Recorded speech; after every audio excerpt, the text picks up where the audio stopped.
So welcome to this orientation/training session on the Personal Health Information Act. My name is Michael Harding. I'm a legislative and policy analyst with the Legislative Unit of Manitoba Health. We are looking today to provide you with an introduction to the Personal Health Information Act. 30 pages of legislation. Fun. The Act is available in full online, of course, so anytime you have a spare few hours to kill, you can always take a look online at it. The second purpose for us here today is to introduce you to the regulations, which are really practicalize the legislation. That is a further 10 pages. We, of course, want to help you understand the principles involved in privacy, and our final goal is to help you to comply with the requirements. So if we move next to the next slide, you can see we have 7 sections in our presentation here today. We're looking at probably between 90 and 120 minutes. In person, the presentation would be a little bit longer than that because we have the opportunity, of course, for questions, discussion, heated debate. But today we will keep it to a bare minimum. So let's move into the first section, the purpose of PHIA. If you are a healthcare provider by profession, then you will, of course, from a healthcare provider standpoint, have some understanding already, if not a whole lot of understanding as to why this type of legislation is important. But we also felt it would be beneficial to look at the Act from the patient point of view. In order to do this, we sourced an online survey that was done at the end of 2011. The results were analyzed and a report was released in early 2012, so it's still very new.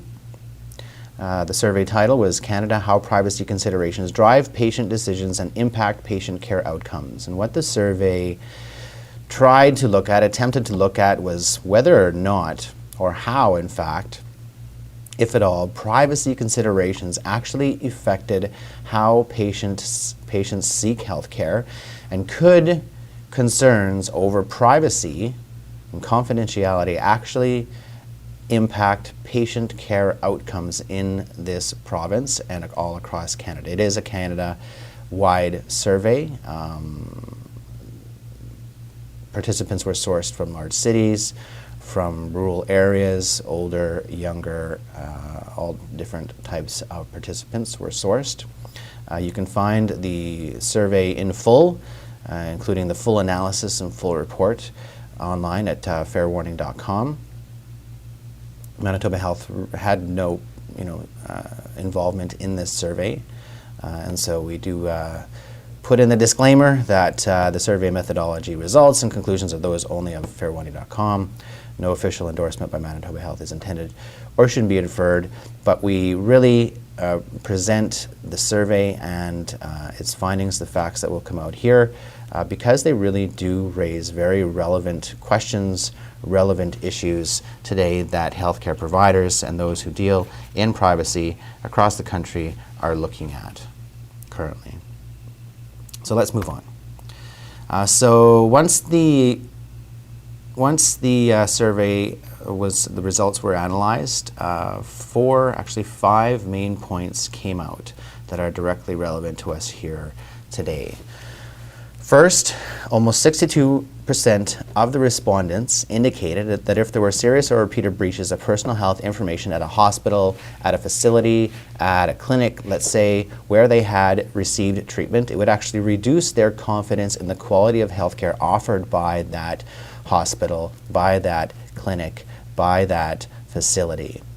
So what we're seeing here right off the hop is that regardless of how highly educated health professionals there may be, how efficient the programs are, how well the staff operates, that if patients perceive issues with how that trustee, how that hospital facility, what have you, handles their personal health information in terms of privacy and confidentiality, they will actually view the services being provided as lower in quality. So when that happens, how do patients react? Well, 31.3% said they would actually postpone seeking care for a sensitive medical condition due to their privacy concerns. So they are not going to the doctor as soon as they should. Could that affect the treatment that they receive? Could that have an effect on the outcome of that treatment? Absolutely. Next point, 43.2% said they would actually withhold information from their health care provider based on these privacy confidentiality concerns. So again, withholding information, could that affect the treatment that they receive? Of course it could, and it could also have a negative impact on the outcome of that treatment. And you know what? 50% of them said, you know what, we are just going to go to some other place, another doctor, another hospital, another clinic, what have you. So this behavior means that they are more than likely going to a doctor, a service provider who does not know them as well, does not know their medical history as well, the treatments they've received, et cetera, et cetera. So again, this is a behavior that could result in a negative health outcome. And lastly, almost 43% said they would seek care outside of their community due to these concerns. So here, this is a serious issue when you're dealing with communities where perhaps there is only one healthcare provider, a community health center. And so patients are willing to, as the survey indicated to us, this information is not directly in the presentation, but patients indicated that they were willing to travel a fairly long distance in order to find a service provider that did not raise concerns in them about privacy and confidentiality. Some were willing to go 20, 30, 40, and even more than 50 kilometers in order to find such a provider. So also we're going to look at breach perpetrators. So a breach of personal health information, in short, and we will have a longer explanation later, basically means that your personal health information is going to somewhere, a person, an organization that it should not go to. So 3.7% of the respondents to this survey indicated that they had been alerted or had discovered on their own somehow that their medical records had been compromised. Now 3.7% doesn't sound like a lot of people, but if we were to assume, for the sake of argument, that every single Manitoban had a chance to respond to this survey, that is well over 1 million people. 3.7% of 1 million people is 37,000 people potentially could have had their records compromised already.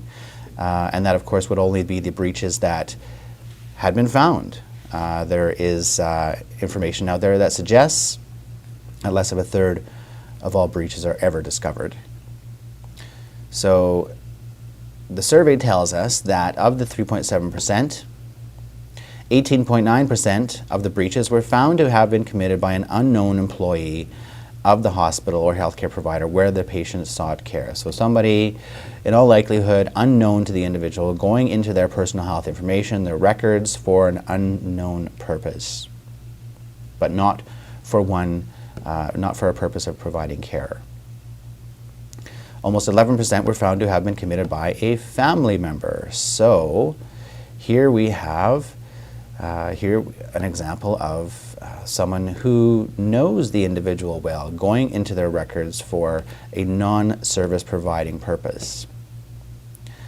The next point is very similar, almost 11% committed by a friend. Again, somebody well known to the individual whose records have been compromised. 5.4% were committed by a member of a crime ring or a criminal, and this brings up concerns over identity theft or fraud for health care.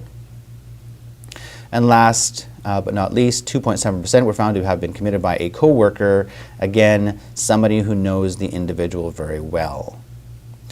In 43.2% of the cases, the perpetrator is still unknown or was never found. But if we were to expand the numbers here, just assuming for the sake of argument that they are correct relative to each other, and if we expand out to the 100%, we're going to find out that just under half of all breaches are committed by someone who knows the individual whom the information is about very well. At this point in the presentation, that's merely an interesting piece of trivia for us, but it will come back to us later when we look at security precautions that trustees, health organizations can take in order to protect personal health information. So, someone looks into your medical records. I mean, maybe they see a few things that might be a little bit embarrassing if you knew about it, but really, what kind of damage could actually happen from someone going into your records? Certainly somebody who knows you very well, right? Because we're looking at a 50-50 chance of that happening if your information is breached in any way. Well, the survey did take a look at this, and lo and behold, 11% of the victims indicated that they had further become the victim of identity theft. So their identity has been stolen, and this could have very far-reaching ramifications. 13% roughly indicated that the information, their own information, was used against them in a lawsuit. So here you have somebody going to the doctor, providing personal, sensitive health information in order to receive treatment. That information is then effectively stolen by somebody and used against the individual the information is about in a court of law to sue them. That's very scary. Again, the damage could be very considerable. Next point, 13% indicated that a significant amount of personal time had been required to correct the situation that resulted from the breach of information if, in fact, the situation could be corrected, because once information gets out there, how do you just pull it back? How do you make somebody forget something that they have learned? If you are living in a small community of 2,500 people and the fact that you are HIV positive gets out into the community, how do you correct that situation? Sometimes, some situations, some damage just cannot be reversed. Relative to that last point then, a further 13% indicated that a sensitive medical issue was no longer private. And then last, almost a full quarter indicated they had become the subject of gossip in a social circle, in their workplace, in their community. And this really affects you every single day.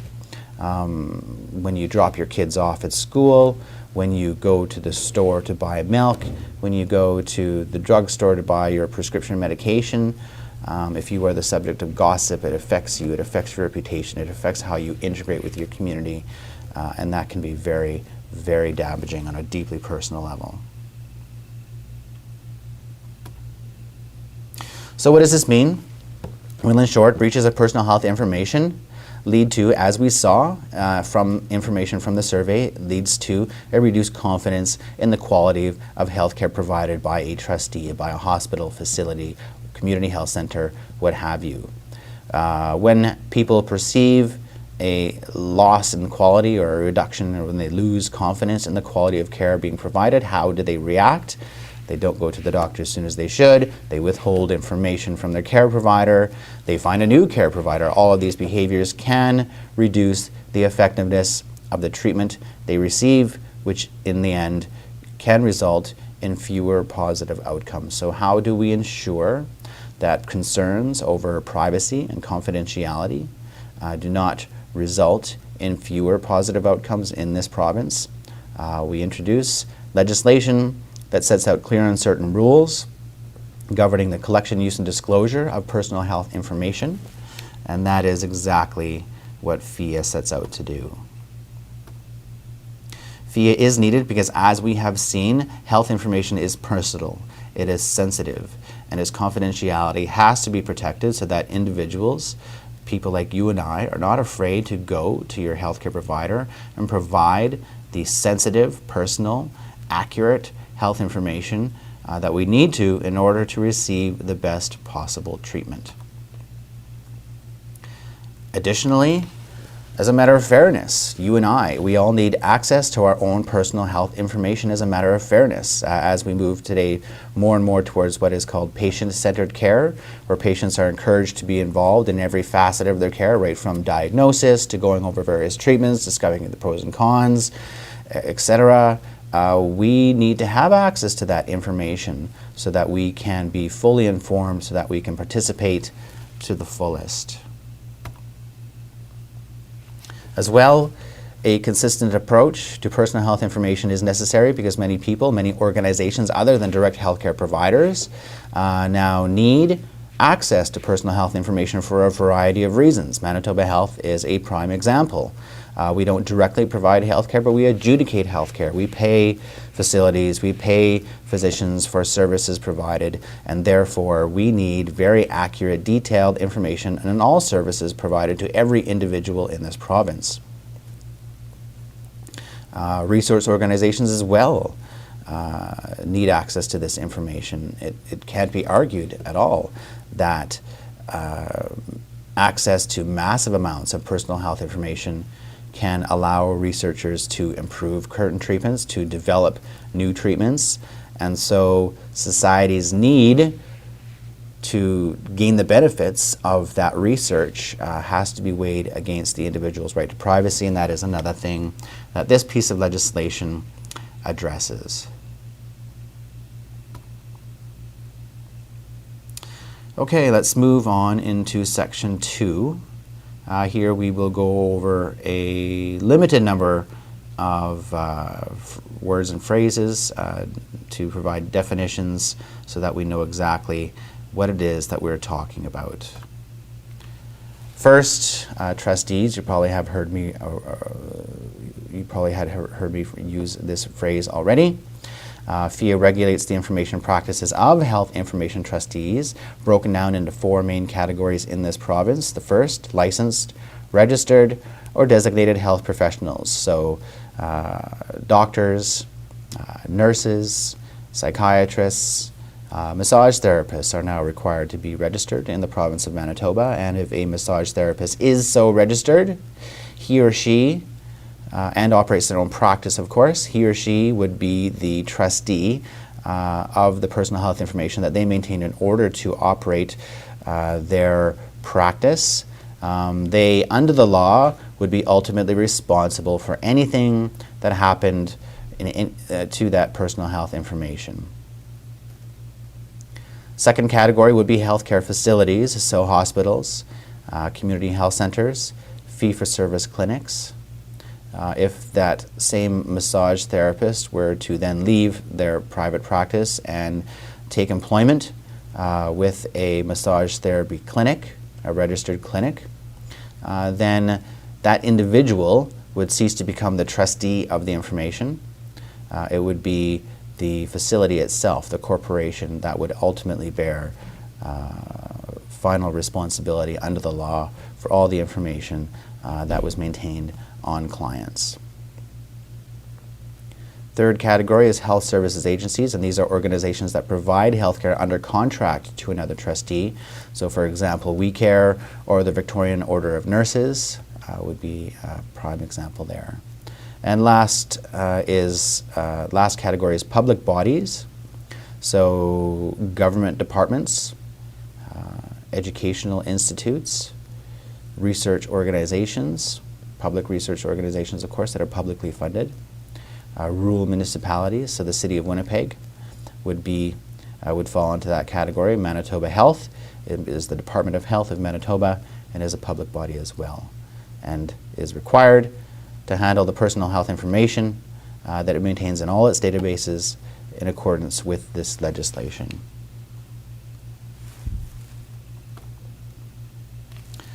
So here we have our first example of legislation. Subsection 61.2 of PHIA states that any action done by or information disclosed to a person employed by or in the service of a trustee in the performance of that person's duties is deemed to have been done by or disclosed to the trustee for the purposes of this act. So what this means is that employees and agents are bound by the Personal Health Information Act. Every trustee Every organization bears the ultimate responsibility for anything that its employees do with the information that the organization maintains.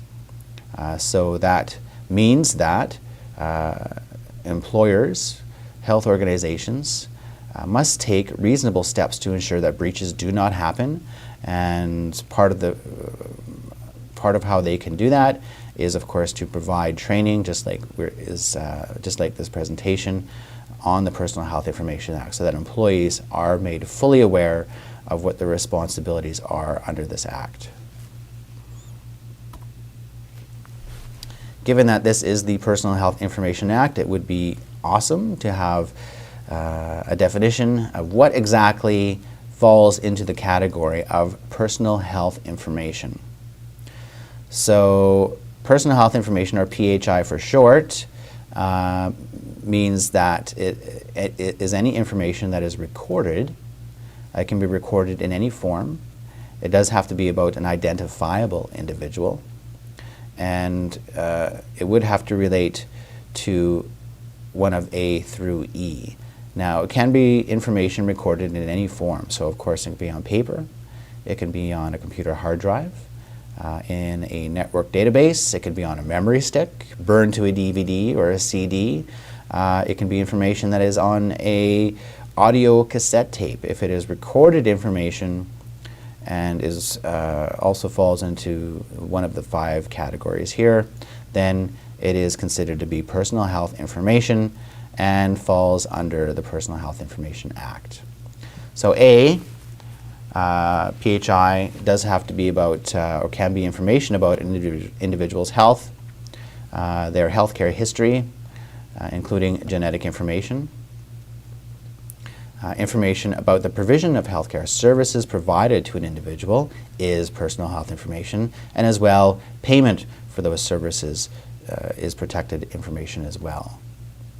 The PHIN, personal health identification number that Manitoba Health assigns to any individual in the province seeking health care or health services, is protected information under this Act specifically, and as well any other identifying number, symbol, or particular that might be assigned to an individual, to a patient by a trustee, it would be protected as well. E, any information, for example demographic information, about an individual that is collected in the course of and is incidental to the provision of health care or payment for health care is also protected information. So what does that mean exactly? Well, demographic information would be, for example, address, phone number, date of birth, etc.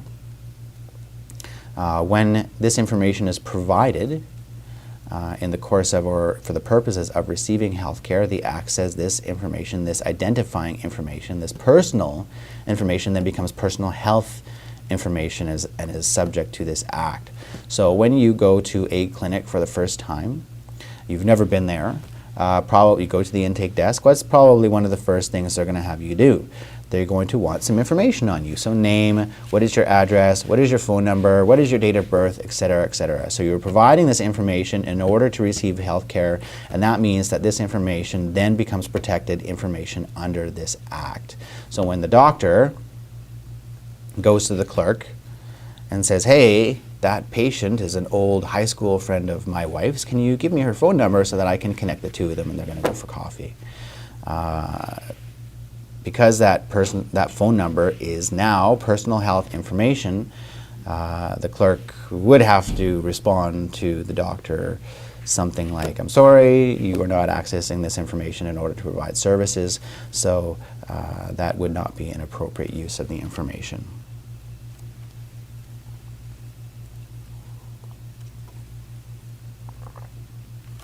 Next definition we will look at is representatives. The Act always allows that someone will be able to access your personal health information on your behalf should you, for whatever reason, be unavailable or incapacitated. And the Act sets out these 6 very specific types of representatives. The first, anyone with written authorization from you would, of course, be able to access your personal health information on your behalf. If someone can make medical decisions for you on your behalf, if you're incapacitated, would assume that you would want them to have access to all the personal health information about you that they could, and also, so a proxy under the Healthcare Directives Act is a representative as well. A committee under the Mental Health Act is a representative. A substitute decision maker for an adult living with a mental disability can access the personal health information of that mentally disabled adult. As well, if someone is deceased, automatically the executor or administrator of their estate can access the personal health information of the deceased for the purposes of administering the estate. And then last but not least, a parent or guardian of a minor who does not have the capacity to make their own healthcare decisions can access the personal health information of that minor. So interesting here to note, the caveat attached to that, a minor who does not have the capacity to make their own healthcare decisions. I think you'll agree that upon reaching the age of majority here in Manitoba, 18 years of age, a light switch does not go on in a minor's head, suddenly making them capable of understanding the consequences surrounding making or not making certain healthcare decisions. And this principle, if you will, is called the mature minor principle, in that that the law recognizes that before the age of 18, that capacity is there to varying degrees. And so in Manitoba, Manitoba Health does recognize that a minor of age 16 or 17 is a mature minor unless there's evidence to the contrary. And a minor of age 13, 14, and 15 is considered to be not a mature minor, again, unless there's evidence to the contrary. So what does that mean practically? A licensed professional could assess a 13, 14, or 15, so a doctor, a nurse, what have you, could assess a 13, 14, or 15-year-old minor, and depending on that assessment, I don't know exactly how it would happen, that would be up to the professional, of course, but we're assuming that there's going to be some questions involved. Based on the answers, the licensed professional could assess and designate that individual, that minor, 13, 14, or 15-year-old, to be mature or not. So practically, what does this mean? A 14-year-old girl goes into her family doctor and requests a prescription for birth control. So the doctor, having known her for some time, says, okay, I'm going to assess this 14-year-old minor, and asks some questions, and based on the answers received, the doctor says, yes, I believe in fact that she does understand the consequences of making or not making certain decisions in this regard, and therefore designates the minor to be a mature minor, writes the prescription, and having written the prescription hand in hand with that would go the ability of the minor to control access to her personal health information in this regard surrounding this particular situation that she has been deemed a mature minor for. So every doctor is going to be different. I think every minor is going to be different.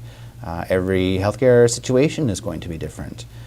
Certainly surrounding the issues around birth control could very well be very different from understanding the complexities surrounding, say, cancer treatment. So, proper charting has to take place, proper notation in the patient's file has to take place. And so to close off this example, because the minor had been assessed to be a mature minor, when the girl's mother calls the next day, because it's a small community, everybody hears everything, and she wants to know why her daughter was there, what she was there to talk to the doctor about, the doctor would be required to tell the mother that they could not provide her with any information surrounding her daughter's visit, unless, of course, the daughter consented, because the daughter has control of access to that personal health information.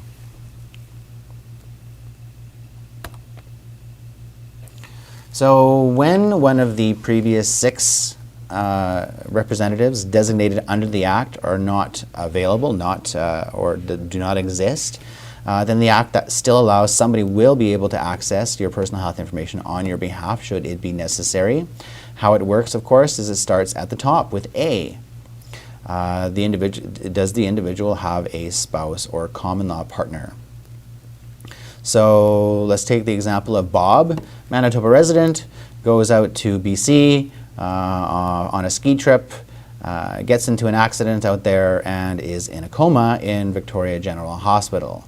So for some reason, his personal health information has to be accessed here in Manitoba, and there is no predefined representative that was found in Section 60 sub 1.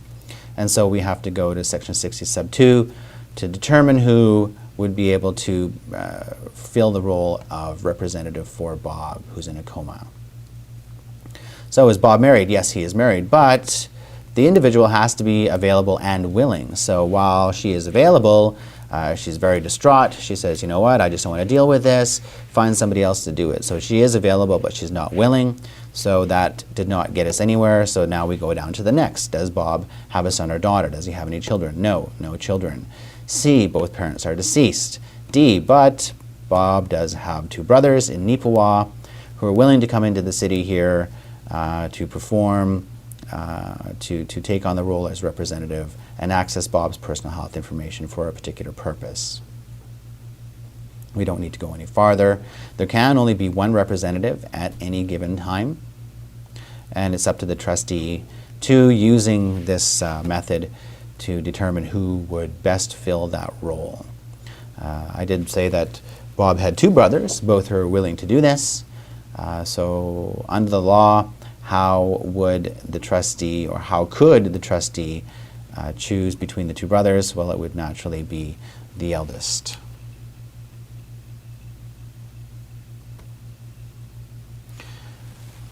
Next definition is privacy breach. I did promise you a more in-depth definition, and here it is.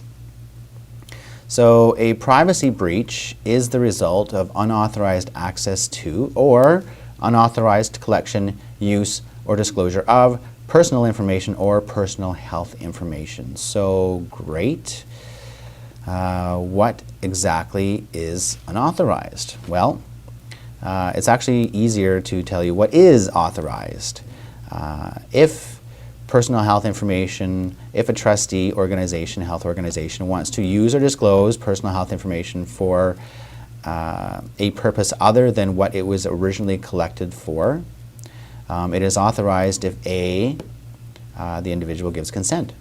If there's consent, of course, to use or disclose personal health information, then there are no issues. If there is not consent, and the trustee wants to use personal health information for a purpose other than that which it was originally collected for, then Section 21 of PHIA lists out all the uses that a trustee can put information to where there is no consent.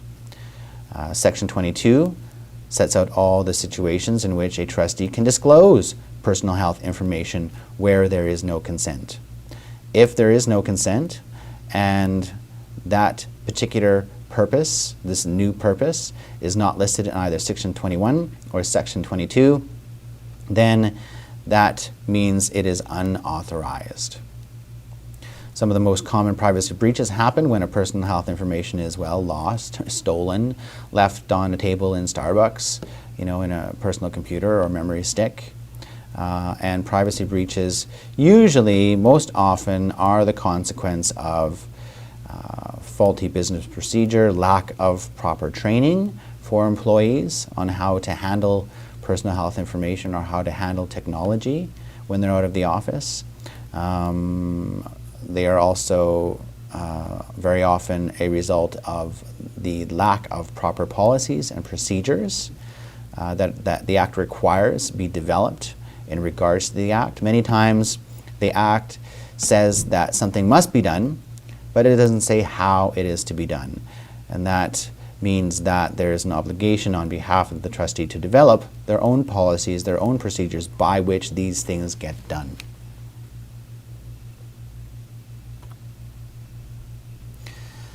That's it for section 2. Next, section 3, access, which means, of course, access to your information, not necessarily access to healthcare, which is a little bit different concept. So, PHIA imposes 2 broad obligations on trustees, many smaller obligations, but 2 very broad ones. The first is that trustees are obligated to grant individuals access to their own personal health information that the trustee maintains. Secondly, trustees have the obligation to protect the privacy of any and all personal health information that the trustee maintains.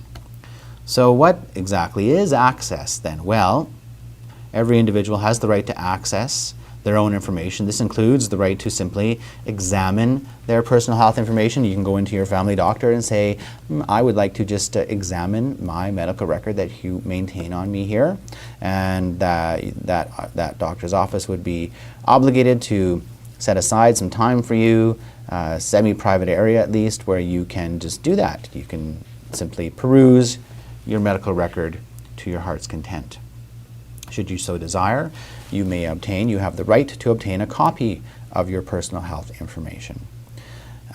Trustees do have the right under the Act to charge a reasonable fee, and that is the wording directly in the legislation, reasonable fee, for both permitting you to examine or receive a copy of your personal health information. However, everyone's idea of what is reasonable varies to some degree, and so there are a wide variety, there is a large disparity in the amount of fees that are charged across the province and between the different types of trustees for accessing or getting a copy of personal health information. But the good news is that if you feel a trustee is charging an unreasonable fee for permitting you access or providing you a copy of your personal health information, you do have the right to go to the Manitoba Ombudsman's office and file a formal complaint. We will go over that a little more in depth later. In terms of access as well, any individual does have a right to request a correction to their personal health information if they feel that something in their medical record is out of date or inaccurate. You can request a correction, but it is up to the trustee that maintains the information to make the final decision as to whether or not that information will be corrected.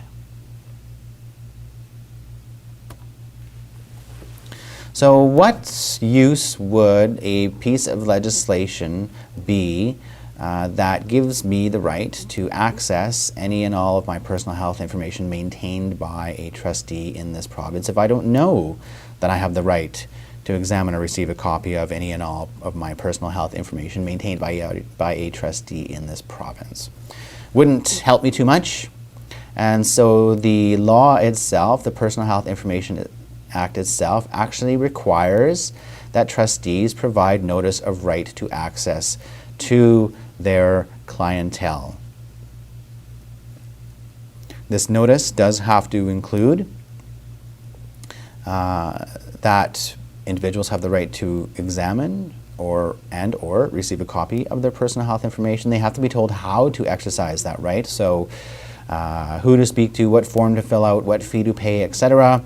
And this notice also must include information regarding individuals having the right to name a person to exercise their PHIA rights on their behalf if they so choose.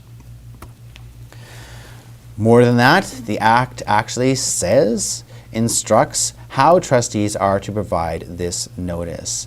Trustees are required to use a sign, poster, brochure, or other similar type of notice to inform individuals of their rights under this Act.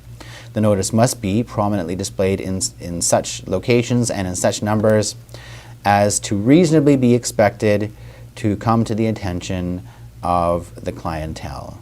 Lastly, the notice may also contain other information about the trustee's collection practices, for example, that the trustee is required to provide, but they do not have to be included right in this notice. Manitoba Health provides these pamphlets and these posters to trustees throughout the province free of charge so that they may meet their obligations to provide notice under this section.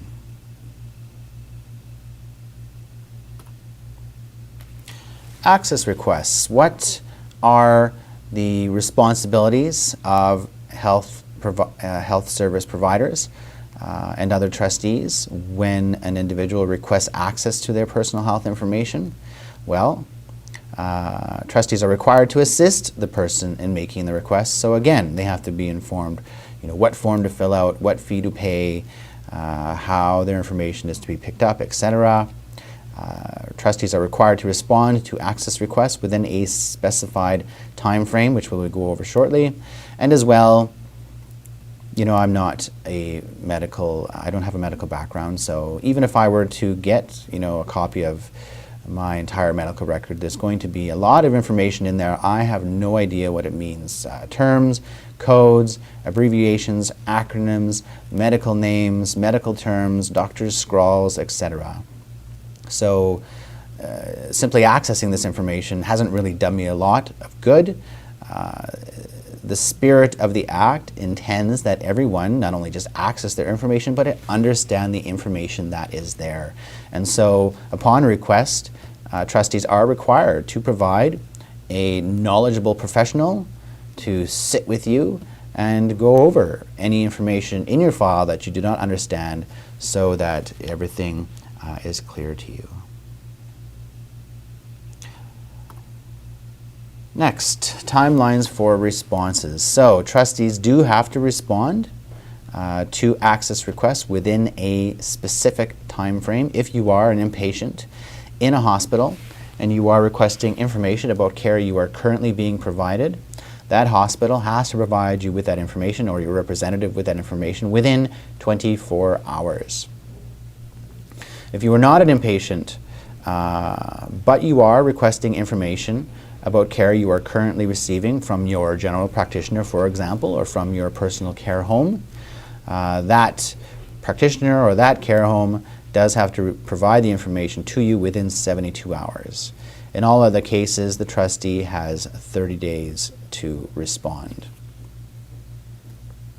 The 24 and 72-hour restrictions do not come with a provision for an extension in the event of, holidays, Christmas, New Year's, what have you, or in the event of physicians being on vacation in Bermuda.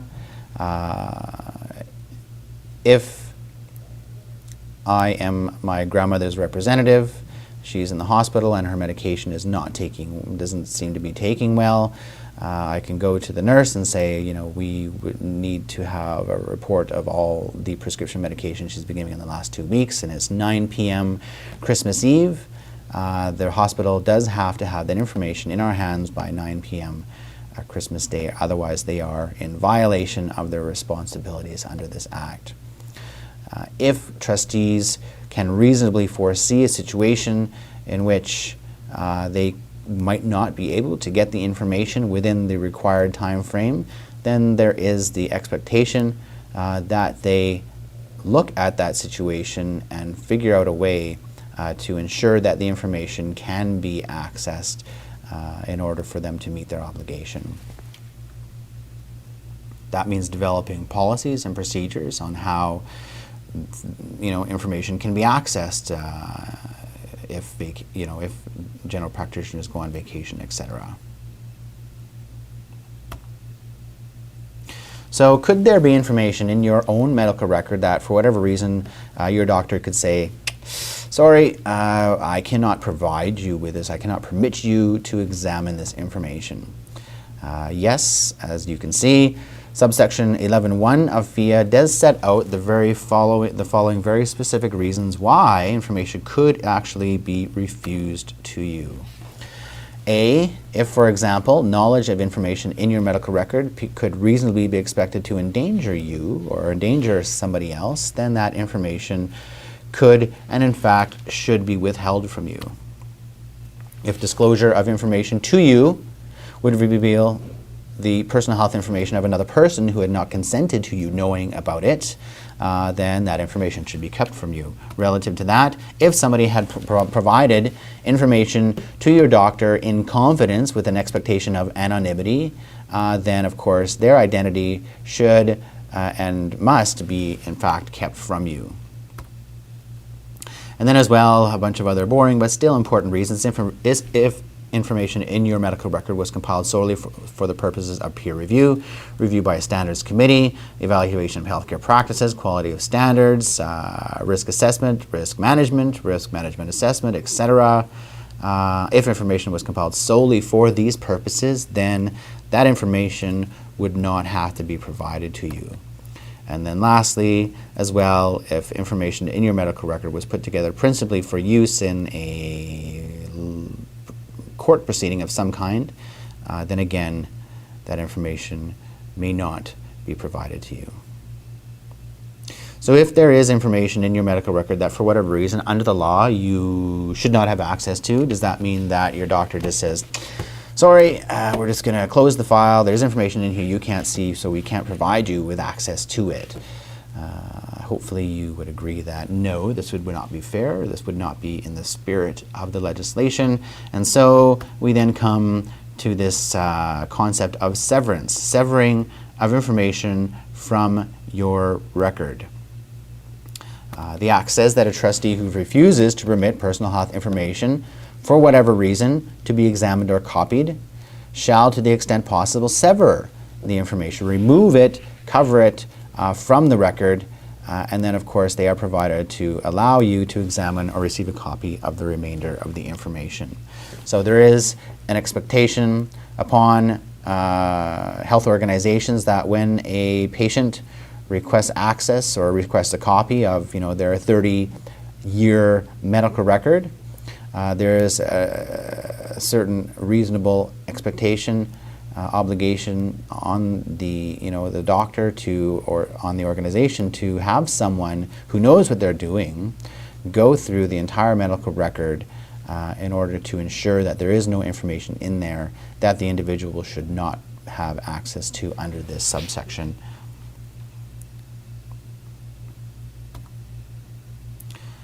Okay, next section, number 4, privacy. We will talk about privacy in terms of collection, use, and disclosure, and we will touch very lightly, I think it's only one slide, on retention and destruction of personal health information. So first, here we have a little comic. We have a little tyke sitting on Santa's knee.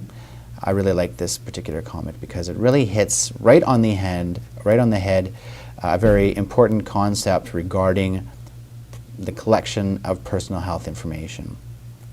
Here Santa says to the little tyke, before you tell me what you want for Christmas, I need to know your full name, your age, your address, your parents' occupations, their income, their assets, and then just to make sure you've been a good boy, I shall require a small tissue sample and a little bottle of your wee-wee.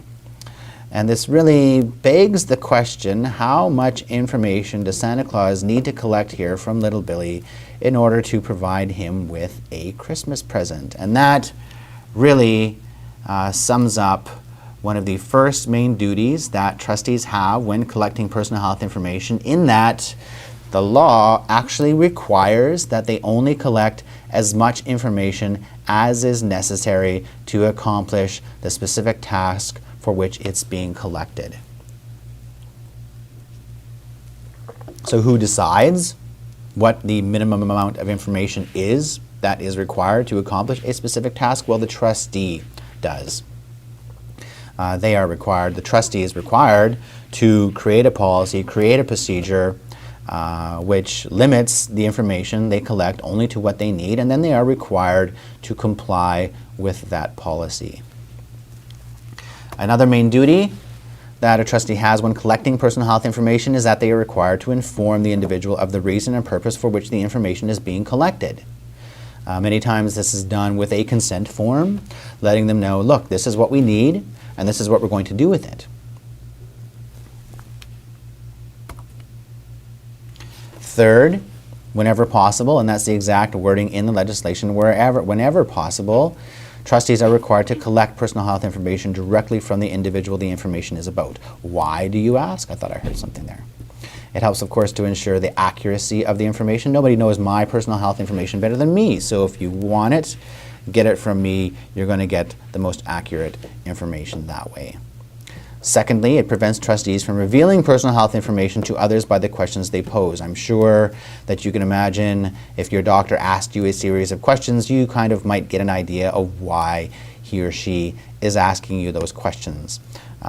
Questions themselves contain information, and therefore that is another reason why whenever possible we should be going directly to the individual the information is about. And then third, there might be information that for whatever reason I don't want my doctor to know. That's my right. If my doctor were to then go and ask my sister, who is a patient of his as well, I then lose my right to keep that information private.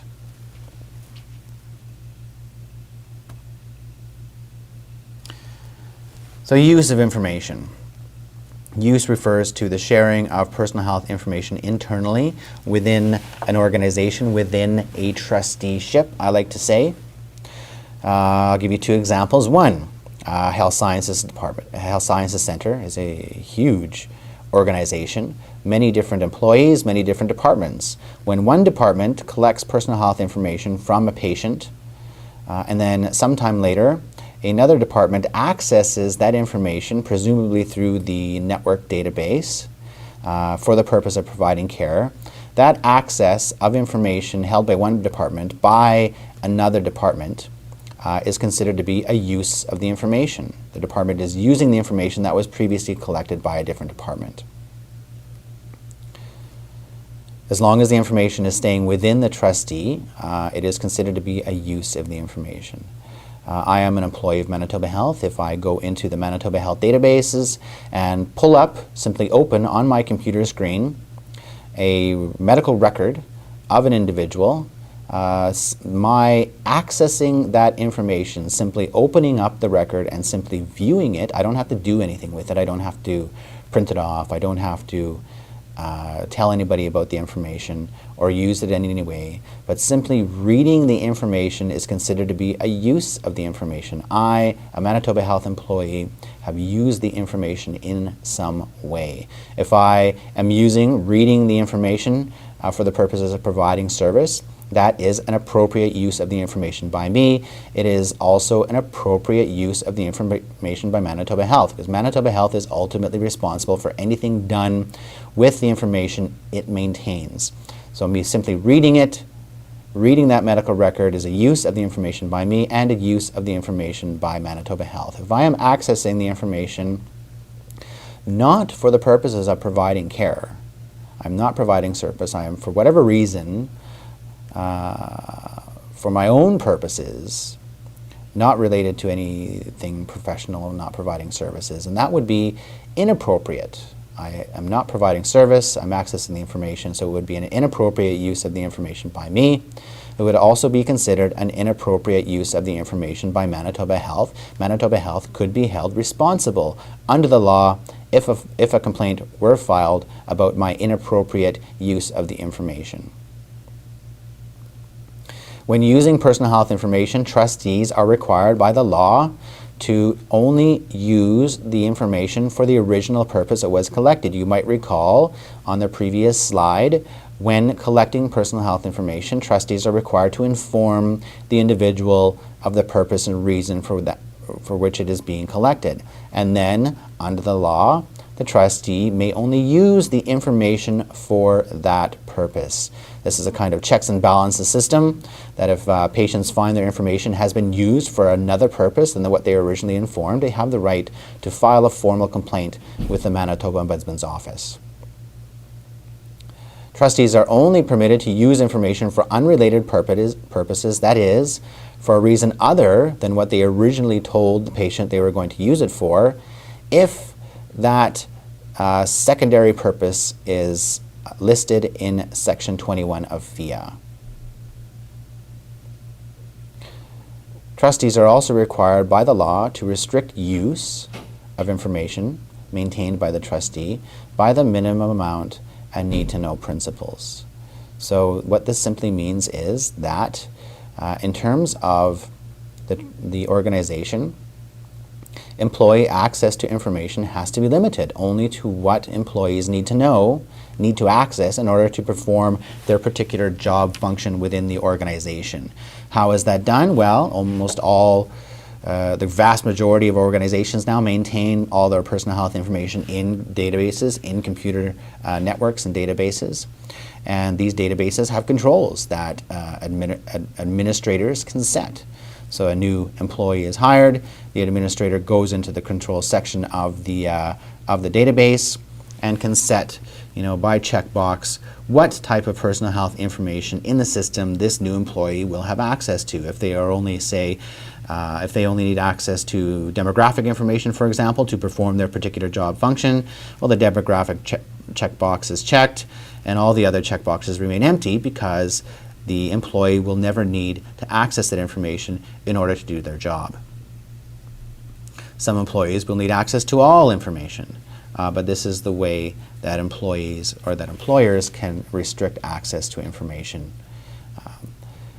Now, in terms of employees, we of course don't have that handy-dandy checkbox system in our brain, and so when it comes down to limiting our own access to personal health information by the minimum amount and need-to-know principles, we have to approach it with, of course, professionalism. We have to understand what our obligation is, and we have to have a desire to meet that obligation. We have to have, I guess, a respect for, of course, ourselves, our position, our job, and we'll go into why a little bit more later.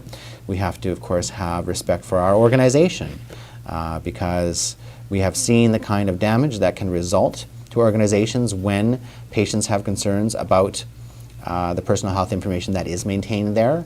We saw from the survey at the beginning of the presentation that half of all patients just say, you know what, I'm going somewhere else. And so certainly for fee-for-service clinics, that can affect their bottom line. And lastly, of course, we have to respect the individuals that the information is about.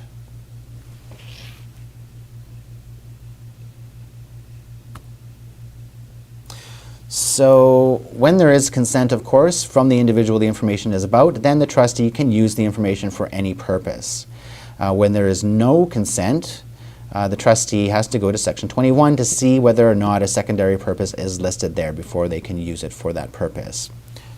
For example, the Act does say that a trustee can use an individual's demographic information or his or her personal health identification number in order to confirm eligibility for health care or payment for health care or to verify the accuracy of the demographic information. The trustee does not have to go back to the consent to the individual to get their consent to use their personal health information for this purpose. They can do so without their consent because the Act says they can. The trustee can use the individual's demographic information in order to collect a debt that the individual owes to that trustee.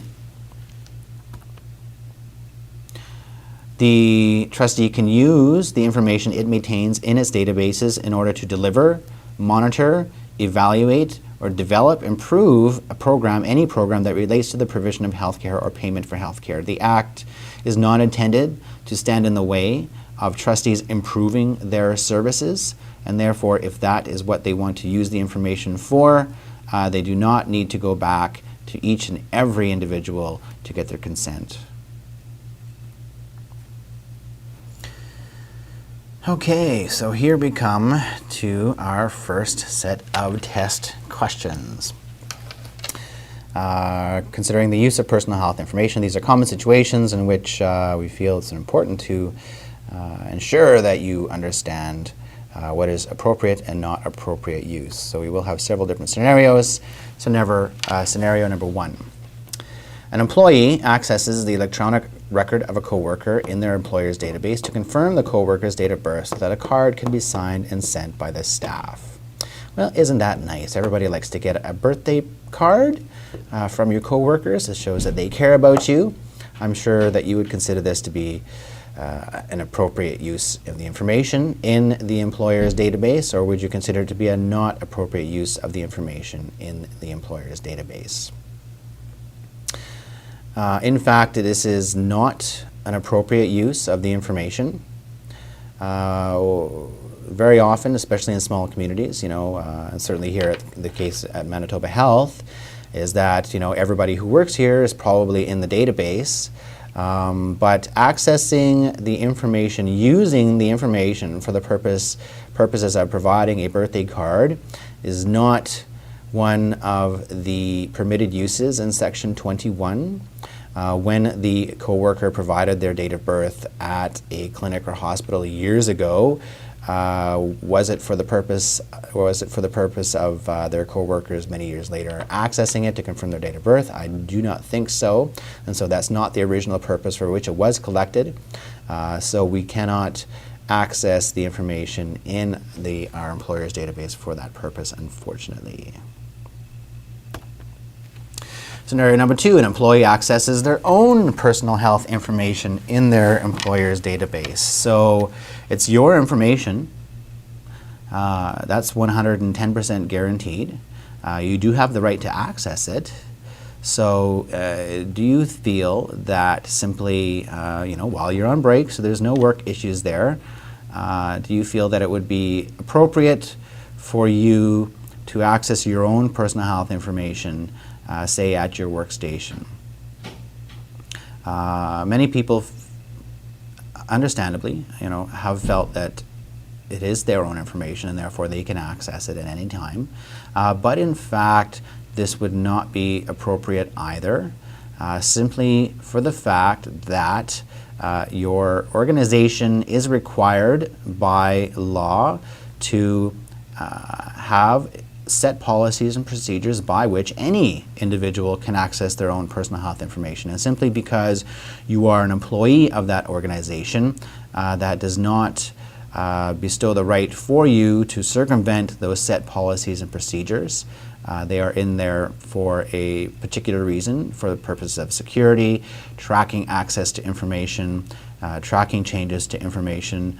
Also, your record might need to be gone through to ensure there's no information that you should not, under the law, have access to for whatever reason. And so employees accessing their own information on their own outside of the set policy and procedure of the organization would be considered inappropriate and the employee could subject themselves to disciplinary action if they were to do so. Scenario number 3. An employee of a trustee shares detailed, identifiable personal health information with a coworker.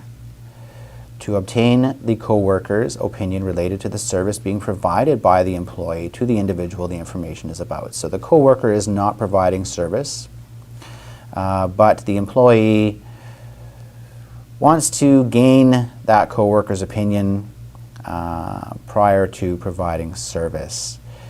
Do you feel that this would be appropriate or not appropriate?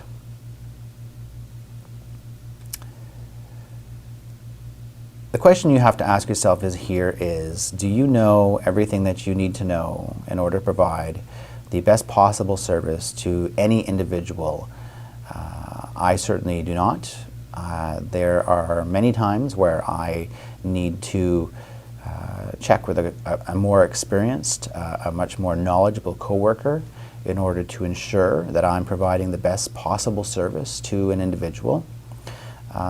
Both of us work within the same trusteeship, so it would be considered a use of the information.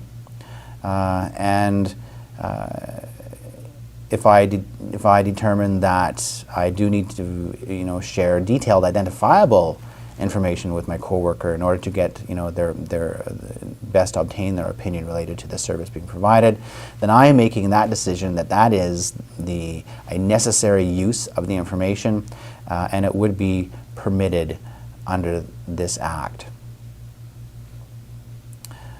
I think there is a large misconception, and it is understandable, in that when we are ourselves as individuals, sitting across a desk from a patient and providing them with a health service, that we believe that it is we, ourselves, the individual, who is providing service.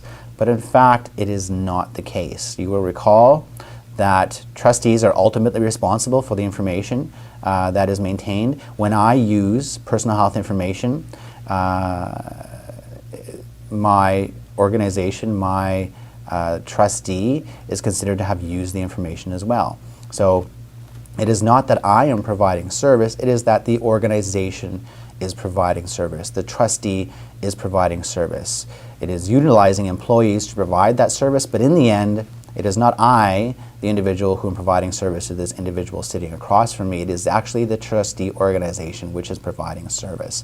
And therefore, that makes it okay for me to share personal health information identifiable with a coworker because we're all providing service to the individual. Let's move on into disclosure of personal health information. So disclosure refers to sharing a personal health information outside of your organization. So you will recall when I mentioned if I just pull up information in Manitoba Health database, that's considered to be a use of the information by me, even if I do nothing with it. Simply reading the information is considered to be a use by me, a use by Manitoba Health. If I were to then print that personal health information and then fax that information to, say, Health Sciences Centre, that information has now traveled outside of Manitoba Health. Manitoba Health and Health Sciences Centre are separate trustees. They are not the same trustee organization. And since that information has now been shared outside of Manitoba Health, it is considered to be a disclosure of personal health information. When disclosing personal health information, trustees and employees of trustees must ensure that authorization for the disclosure exists. Authorization can be provided through consent, of course, or if there is no consent, where permitted by subsection 22(2) of the Act. We will go over section 22(2), but first let us talk about consent. So consent for disclosure has to, of course, relate to the purpose for which the information is being used or disclosed, this new secondary purpose, we shall say. The consent has to be knowledgeable, so the individual has to be fully informed. What individual are we sharing, are we disclosing, when, for what purpose, to where, to what organization are we disclosing the information. As much information as we can give the individual about the disclosure, we must. Also, the consent has to be voluntary. It cannot be obtained through coercion. We cannot refuse services unless an individual consents to disclosure of their information. That would not be voluntary. As well, the consent cannot be obtained through misrepresentation, so we cannot lie about anything, of course, related to the disclosure. And of course, we cannot omit anything. And lastly, consent can only be provided by the individual, can only be provided by the individual the information is about, or by his or her representative, of course, as we have previously discussed.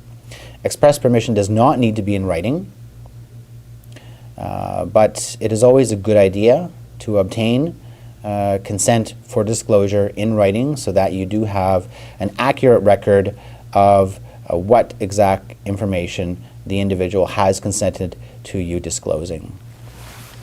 If there is ever a disagreement about the information that was disclosed or anything else surrounding the disclosure, your organization will definitely want to have a record of the disclosure, so in case there is a formal complaint or some other similar situation.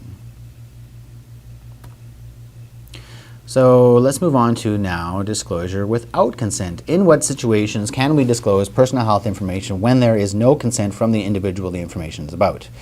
We kind of see here that law enforcement, very often, you may have experienced it already, seeking the disclosure of personal health information for legitimate purposes, granted. But in fact, there are very few situations whereby law enforcement can require the disclosure of personal health information where there is no consent of the individual the information is about. So here, section 22, subsection 2, A through O actually list all the situations. We're not going to go over them all here, but just the most pertinent. So trustees can disclose personal health information without the consent of the individual the information is about if the disclosure is to a person who is, will be, or has provided health care to the individual to the extent necessary to provide health care to the individual.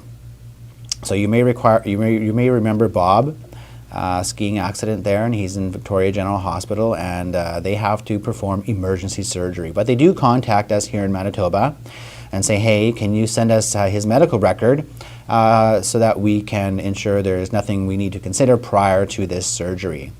If we were required to get consent of Bob before disclosing his information for the purposes of health care, we would be in a bit of a pickle because, of course, Bob is in BC and he's in a coma.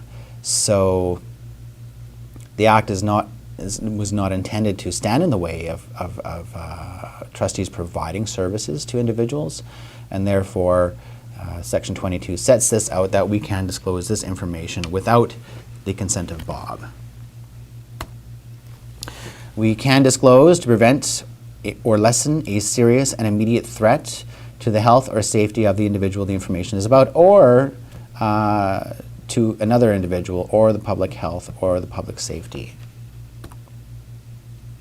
We can disclose information for the purposes of contacting a relative or friend of an individual who is ill, injured, incapacitated, or deceased.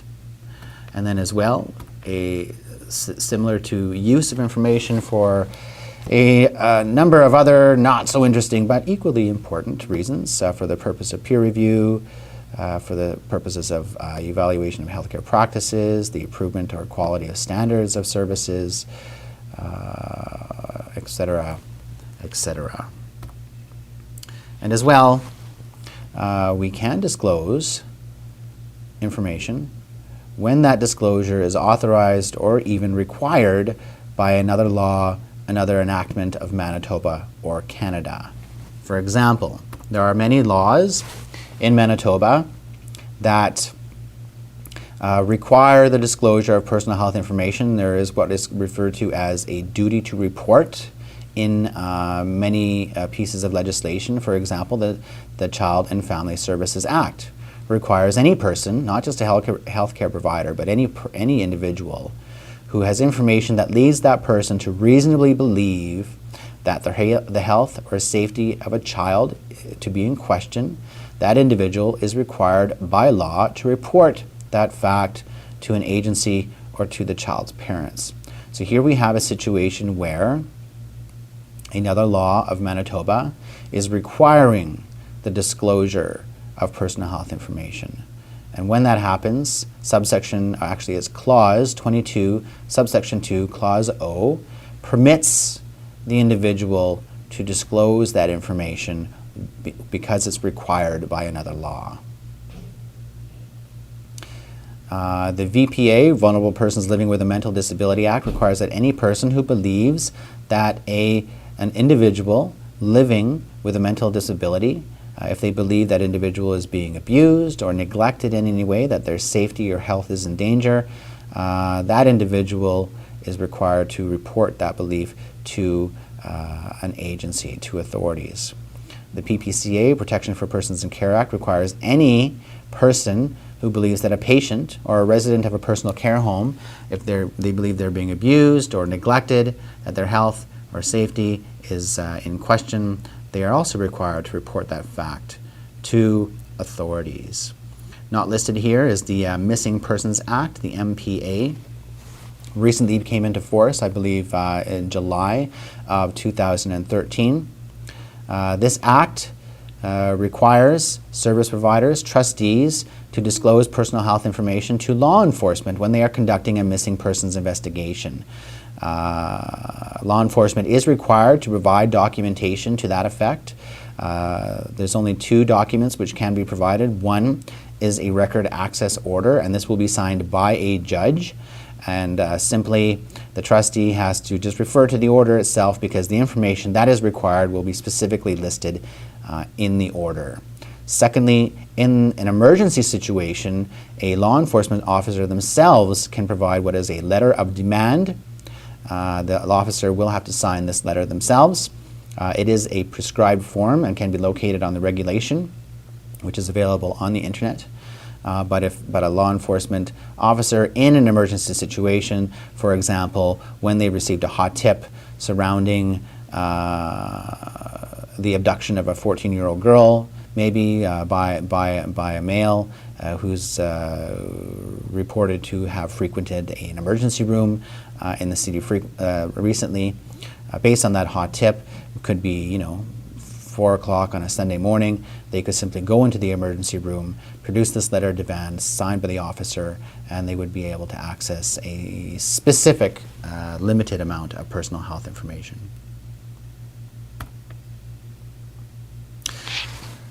Disclosures. Employees can only disclose personal health information where the disclosure is consistent with the employee's defined role. If you are not sure whether or not it is part of your job function in your organization to disclose personal health information outside of your organization, you need to check first. When a request for disclosure is received from a third-party organization, these requests should be in writing. The reason why employees must be sure as part of their job to disclose is that, of course, training surrounding the disclosure is needed. There are requirements. Records must be kept of what information is disclosed. How do you confirm the identity of somebody calling for a disclosure over the phone? Employees have to be trained on this. How do you confirm the authenticity of an authority? As well, all these things require training, and that is why employees cannot just disclose information. Last point, disclosures for research can only be done with the approval of an institutional research review committee if the trustee is non-government. Such an institutional research review committee can be found, for example, at the University of Manitoba. Okay, so here we move on to our next set of test questions. Scenario number 1. Now this looks like a familiar scenario. A physician at St. Boniface Hospital shares detailed, identifiable personal health information with a colleague who works at Health Sciences Centre to obtain the colleague's opinion related to the service being provided by the physician to the individual the information is about. So we kind of saw a very similar situation like this under use of information. So looking at this, do you feel that this sharing of this colleague working at Health Science or working at St. Boniface with one of his colleagues who works at Health Sciences Centre, do you feel this is an appropriate sharing of personal health information or not appropriate?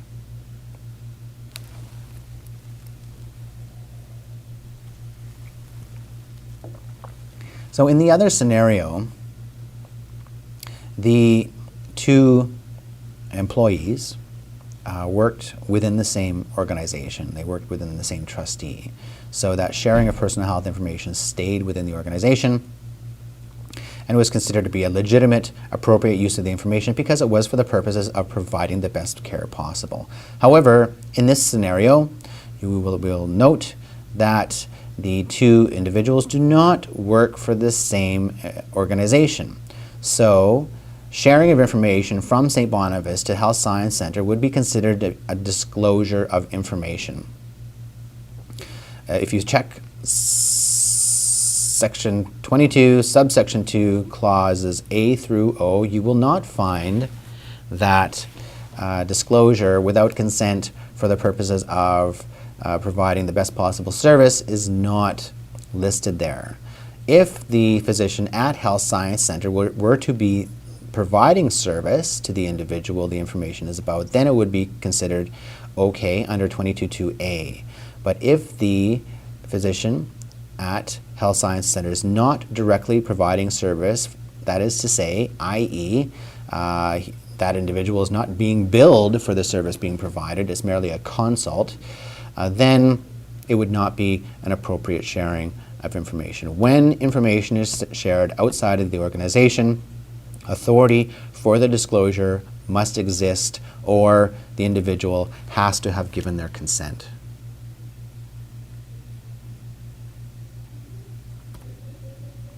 Scenario number 2, the RCMP calls informing you that they are conducting a missing person investigation and they require the date and reason for the recent visit of a patient.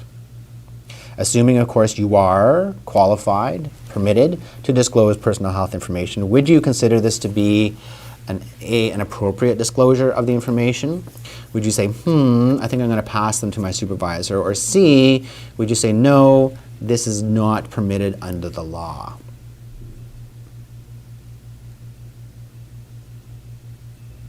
So you will recall that I did mention the MPA, the Missing Persons Act, in that law enforcement, when they are conducting a missing persons investigation, can require the disclosure of personal health information by a trustee. But of course, they do have to have either that record access order or the officer signed letter of demand. If they cannot produce one of those two pieces of documentation, then you would not have to, you should not release the information. You do need paperwork, you do need authority, and these two documents do provide the authority. And it should be noted as well that the disclosure under the MPA is required, in that if that documentation is provided, the trustee does not have a choice whether or not to disclose. They must disclose, because the Missing Persons Act gives law enforcement the authority to require the disclosure. So this would be an appropriate disclosure of the information, assuming you have crossed your I's and dotted your T's, you have the correct documentation, you would be required to disclose the information being sought. B, pass them to your supervisor would not be wrong as well, because if you are not 110% sure that the authority exists to disclose the information, or if you're not exactly sure who the identity of the individual, say, calling or emailing in is, then you, of course, must not disclose. Pass them to someone who is better able, better trained, perhaps, to make the decision regarding the request for disclosure. Scenario number 3, a privately owned clinic receives a form by fax from a CFS agency requesting the disclosure of personal health information of a mother surrounding a recent visit to the clinic, citing that they are conducting a child protection investigation. You A, disclose the information, or B, you do not disclose.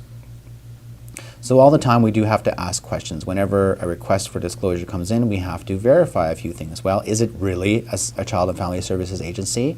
And having received the fax, you can always, of course, tell the originating number in the top left corner. So yes, we've confirmed the request is coming from a CFS agency. It is a form, so it's a prescribed form developed perhaps by the government. You can confirm that as well. Is the form signed by the CFS worker? If it is, then disclosure under this situation when they are conducting a child protection investigation is, again, a required disclosure under the Child and Family Services Act this time. So there is authority within the Child and Family Services piece of legislation to require this disclosure when they are conducting a child protection investigation. They want the information of the mother, and this again would be authorized, because when conducting a child protection investigation, CFS agency can request access, to the personal health information of any individual they feel is a person of interest or involved in the investigation surrounding a child or the health and safety of a child. So again, if we ask all the right questions and get all the right signatures and documentation in the form, for example, we then would be not only permitted, but of course required to disclose the information. Retention and destruction, only one slide, I did promise you that. Retention and destruction of personal health information does have to be in accordance with established policies and procedures. If you are working in a facility, if you are working in a clinic, community health center, what have you, the Act requires that organization to establish their own policies and procedures in regards to retention and destruction. CPSM, the College of Physicians and Surgeons as well, of Manitoba, can assist in these kinds of policy and procedural requirements. When destroying personal health information, it does have to be destroyed in a manner that, of course, preserves the confidentiality of the information. Health records should never be thrown in mainstream garbage. CDs and other similar storage material, they do have to be physically destroyed, cut in half, shredded, what have you. And as well, if your organization is, say, upgrading their computers or upgrading their photocopiers or fax machines, you do need to be aware that all of these pieces of technology contain, including photocopiers, contain memory, hard drives that retain personal health information on them. And so the services of an IT company or the IT department, if you are a larger organization, do need to be enlisted in order to ensure that these hard drives are magnetically erased as to ensure the information is not going to be made available should those photocopiers, fax machines, etc. be recycled or resold, as does happen very often.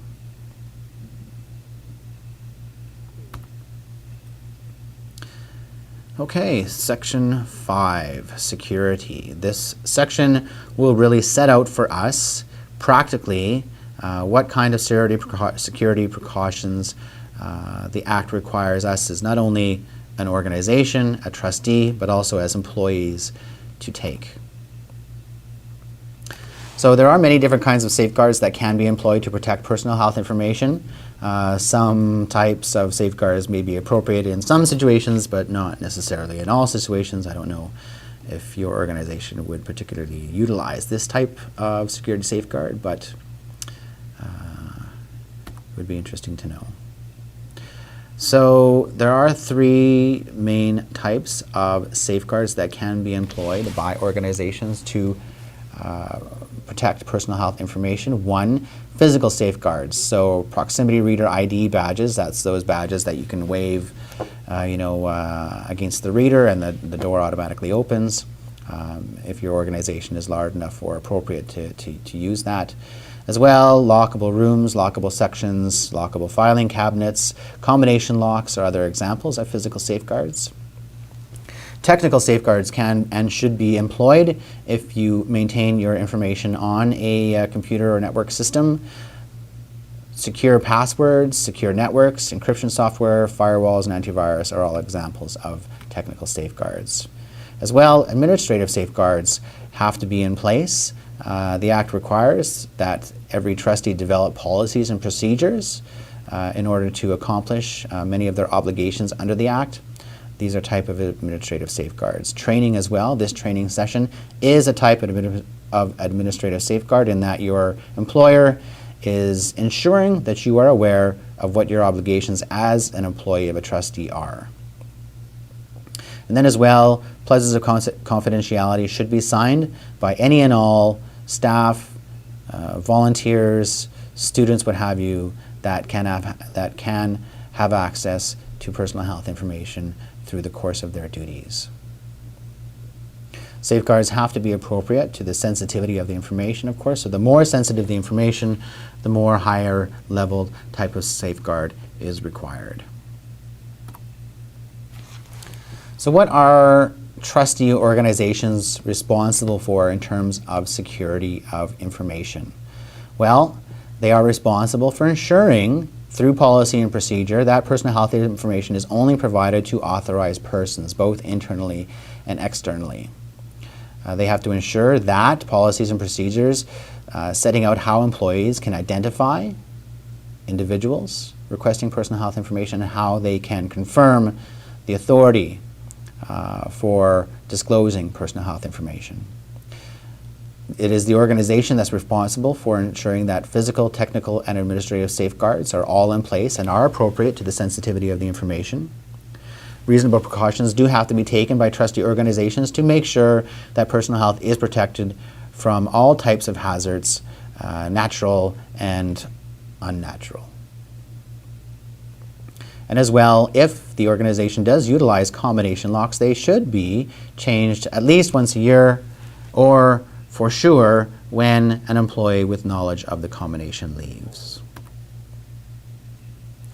So in terms of individual security, that is us, the requirements on us as employees, what kind of policies, what kinds of things should employees be responsible for in terms of security? Well, it would be a good idea if you have a sufficiently large organization or facility to ensure or to require that all visitors are registered and issued visitor passes before being admitted to secure areas. As a Manitoba Health employee, I am required, in fact, to challenge anyone who is in an area where personal health information is maintained if that individual, if I don't know them, if they don't have a Manitoba Health badge, if they don't have a visitor badge, if they are unescorted, I'm actually just required to challenge them. And that doesn't mean doing anything too wild or crazy. It just means walking up to them and asking them who they are and what they are doing in that secure area.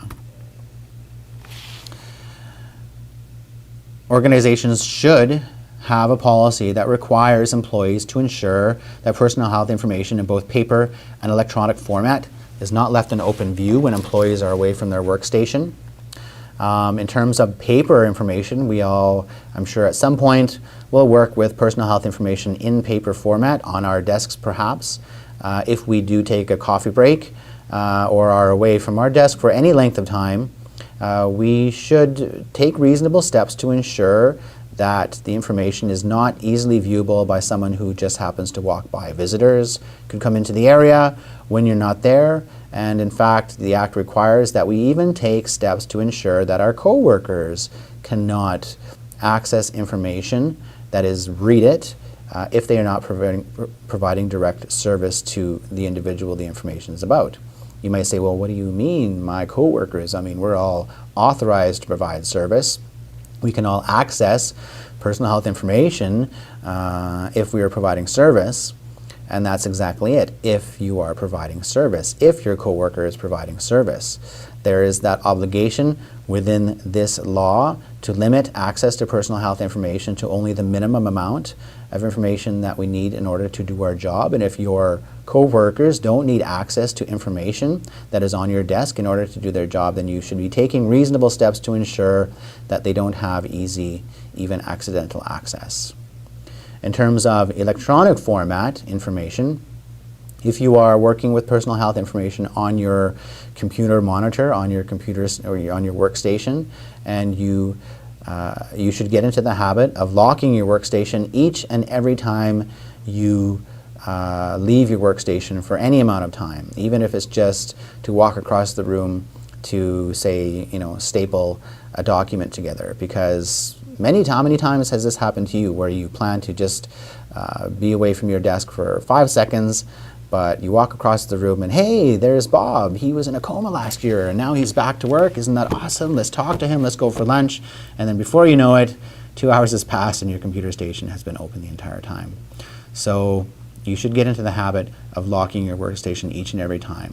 Because also, if I was a particularly nosy employee and I had to know lots of information about lots of people, I would not access information inappropriately, that is for the purposes of snooping when I'm not providing care. I'm not going to access that information using my ID and password to the network, because I know that every single modern system has what is called a record of user activity. We will go into this a little bit later, but effectively, essentially, what this record of user activity does is track what every single employee does in the system. It creates the record which can be kept for years. So I know that such a record exists, so I'm not going to access inappropriately personal health information using my ID and password. I'm going to wait until maybe a more forgetful or a more trusting coworker leaves their workstation unlocked, and I'm going to slip in and access the information that way. So in the unlikely but very possible event that a complaint is filed by the individual the information is about, when that investigation is conducted in my workplace, it is not going to be my name as having accessed that information on that record of user activity. It's going to be somebody else. So sounds a little far-fetched, but actually, and take it from me because I know, this happens way more than you might think it does. So you really need to protect yourself.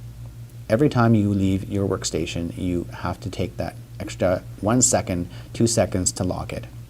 Because every trustee is required to have disciplinary action as a policy. And so you really do not want to subject yourself to disciplinary action should your ID and password be utilized to inappropriately access personal health information. So you have to protect yourself. You have to protect your employer, of course, because, you know, in terms of fee-for-service clinics, that bottom line, you know, when patients just go to a new organization, that's going to affect profits for fee-for-service. But even if you're working for, say, you know, a public body, no one wants to have the negative scrutiny that an investigation will bring. And so you have to protect your organization, but of course you have to protect the individuals the information is about, because we have seen at the beginning of this, you know, from the survey at the beginning of the presentation, that concerns over privacy can actually affect the outcome of treatment. And so we want to ensure that every individual has the confidence in our organization to share personal health information in order to receive the best possible services and treatment. There should be a specific policy that prohibits employees from sharing passwords. Your password is your key to the system. Everything you do is logged in that system, remember, with that record of user activity. So you do not want to share your password, because once you share it with somebody, you lose control over it. You don't know exactly for sure who then has access to your password and thus your account. So you must always you must never share your password. And if you're ever in doubt of your password, you can simply change it. You should get into the practice of doing that. Organizations should have policies and procedures set by which personal health information is transmitted, either by fax or perhaps by email. If you are not familiar with these policies, you should take a look at them, because they are established to add levels of security to information. If you are authorized to remove personal health information from the worksite, you should be responsible by policy for protecting the information at all times from unauthorized access, unauthorized use, unauthorized disclosure, reproduction, alteration, loss, or destruction. Not only that, but your organization should be providing training to you on how to protect that information. If it's given to you on a notebook computer, if it's given to you on a memory stick, they should be taking the time to sit you down and go through the possible threats that you will experience in terms of perhaps, you know, leaving it in, you know, the bank or the coffee shop when you go in, and they should be taking the time to let you know how to ensure that information stays safe at all times.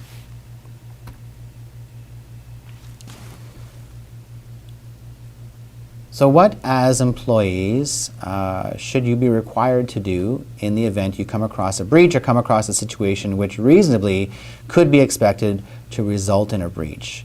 This type of policy is a very important one.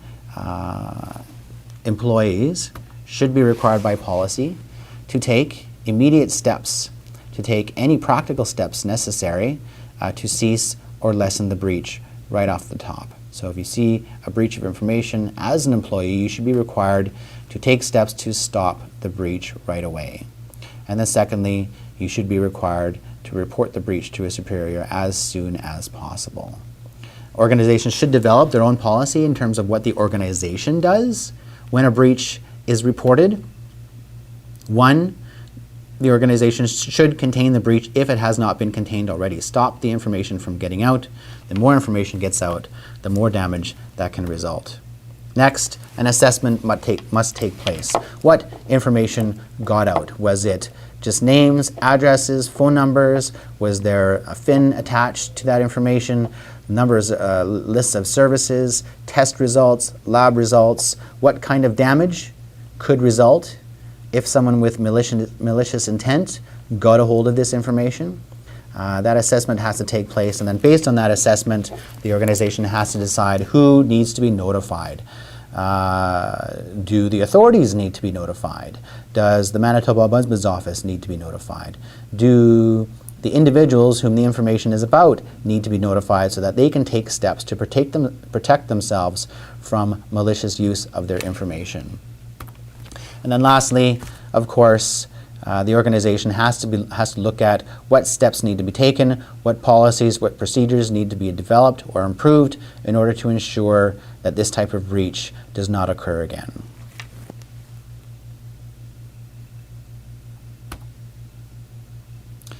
Okay, a couple, I think, relatively simple questions here in terms of security. Your supervisor tells you to provide your network ID and password so that a branch unit list can be compiled and kept on hand in case of an emergency. Well, that makes a lot of sense because, you know, you could be on vacation, could be the weekend, perhaps information on your workstation has to be accessed say, for a record access order. Say the police come in and they're requiring this information. So if somebody can't get into your workstation, that could create a problem. So you say, what, sure thing to this request?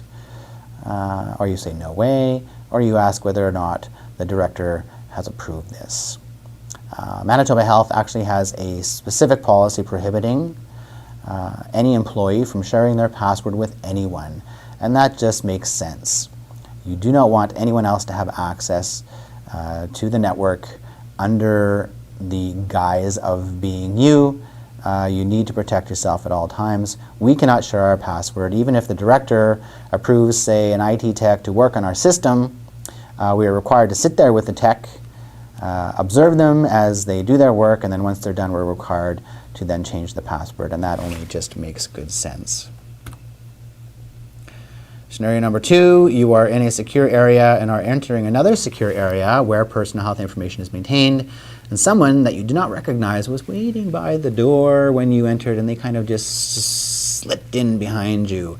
Is this a concern, or would you not really be too concerned about this? Because, well, you know, they were there, they were in a secure area, I'm sure it was all right. This, of course, would be a concern. Maybe in your type of organization, it might not be applicable, but in many across the province it will be.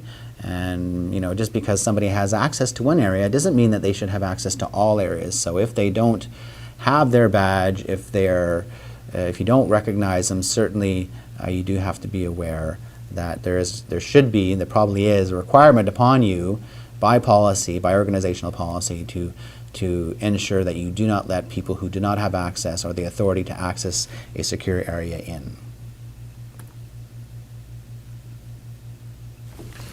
So here we're going to talk about some healthcare related breaches that have occurred in recent years in Canada.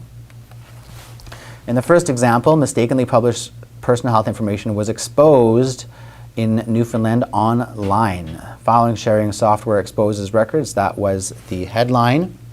Here, what happened was an employee took personal health information home, moved it onto their computer, onto their My Documents folder, but they had installed a file sharing program on their home computer. These are programs which facilitate the sharing of, different types of media like photographs, music, movies, documents, etc. And usually when installed, these programs by default grab your My Documents folder and make whatever is inside the folder available to anybody who either has this program or sometimes anybody who's on the internet. And so you do have to be careful, conscious of what is on your home computer if you are taking work home. Next example, 75,000 individual health records were lost on an unencrypted CD. A subcontractor loses data in shipment. Subcontractor had mailed a CD, and then the CD did not arrive at the destination when the envelope did. So all this information, because it was unencrypted, could have been accessed by anyone who had found the CD. It is important to know, very important to know, that all types of removable storage devices can be simply passworded. A CD can be passworded. A thumb drive, flash drive, memory stick can be simply passworded. And as well, your organization should look very closely at utilizing encryption software as well. It's not expensive, and adding even a simple layer of security, such as a password, can really save your organization a lot of embarrassment and a lot of time. Next example, a laptop was stolen from a physician's car. Toronto Hospital for Sick Kids had to contact the individuals involved in 10 different studies to let them know that the personal health information of their child had been lost. So again, you know, everyone thinks that by now you would think that everybody knows not to leave their laptop computer or notebook computer on the front seat of their vehicle when they're, say, going into the bank, but still it happens all the time. Again, this could be from lack of training. Individuals do have to be trained prior to giving them, say, a notebook computer to work outside the office on. We should never leave notebook computers or anything else in plain view in the vehicle. We could take the step, of course, to put it in the trunk to ensure it's not seen, but it always is the best idea. If we know that we have to stop someplace and we make the decision that the computer has to stay in the vehicle for whatever reason, then we should be taking the extra step perhaps of, at the departure point, putting the computer in the trunk of the vehicle instead of putting it in the trunk when you arrive at your destination, because you still could flag your vehicle for crime that way. Last example, Western and Eastern regional health authorities in Newfoundland, they are currently facing class action lawsuits after, in the case of Eastern RHA, the records of 122 patients were inappropriately accessed by 9 employees.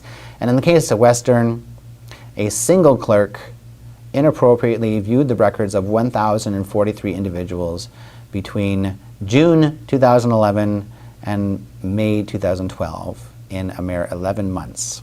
She was not providing care to these individuals, and so would be considered to be an inappropriate use of the information, and in fact would be called what we call snooping into records when you are not providing care. So this case is going to go to court if it isn't currently. And when it goes to court, a judge will try to determine whether or not the RHA bears any responsibilities in the breach, and in so doing, you know, whether or not they are financially liable for damages. And in order to determine that, what they're going to look at, what the judge is going to look at, is whether or not the RHA took reasonable steps to ensure that this breach did not occur. In that, did the RHA provide this individual or these individuals with training in the jurisdictional PHIA legislation? So if they provided training, then sure, it can be argued they took reasonable steps, and in that case would probably not be held financially liable. But if they did not provide training, or if they provided training, say 10 years ago, that would not be considered reasonable, and in that situation it can be foreseen that the RHA could be paying a lot of money to the victims of these breaches. So in terms of what can be done to ensure this type of breach does not happen, the clerk in question did not access the information under her own ID and password. She, of course, accessed the via workstations when they were left open by physicians, by colleagues, and such. And so it just has to be said again, do not share your password. Lock your terminal when you leave it. Log out at the end of your shift always. And in terms of what trustees can do, they can perform random audits on that record of user activity.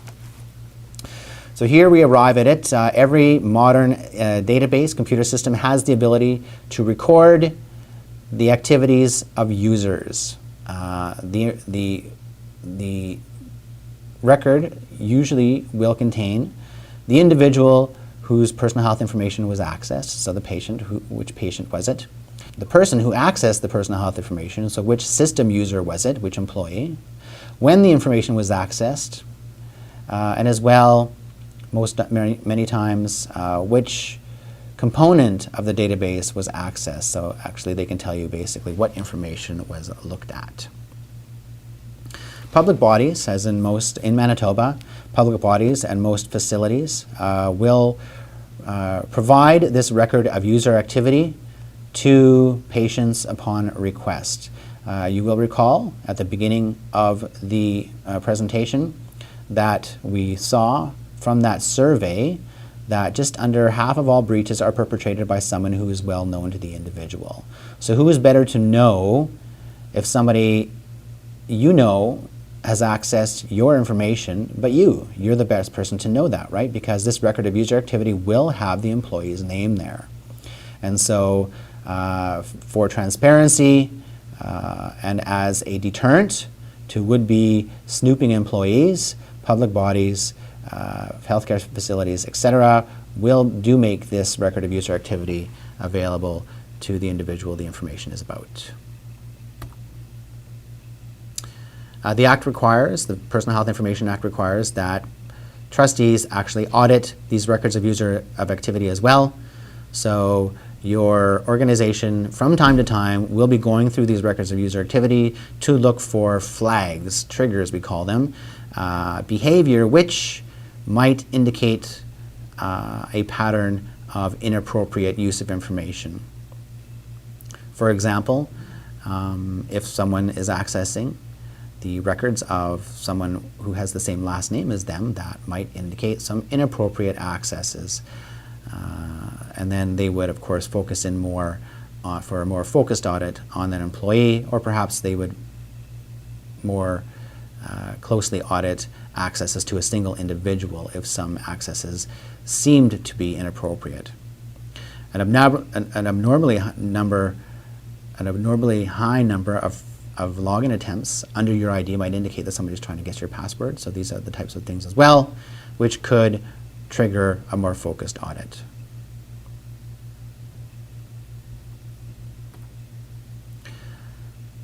Section 6, compliance.